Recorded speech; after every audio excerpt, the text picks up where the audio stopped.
అసలు బైబిల్ అంటే ఏమిటి తెలుసా? ఇది సాధారణ పుస్తకం కాదు. ఇది దేవుని సందేశం. బైబిల్ అనేది సుమారు 1500 సంవత్సరాల కాలంలో 40 మందికి పైగా రచయితల ద్వారా రాయబడింది.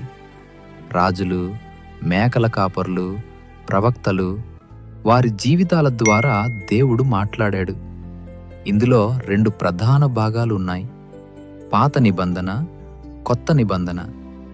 మానవ పాపం ఎలా మొదలైందో, దేవుడు ఎలా రక్షణ ఇచ్చాడో ఇందులో ఉంది.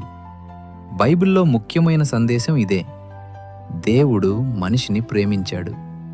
ఆ ప్రేమను చూపటానికి యేసుక్రీస్తు ఈ లోకానికి వచ్చాడు.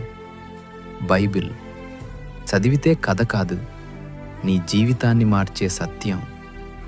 ఆలోచించు మిత్రమా.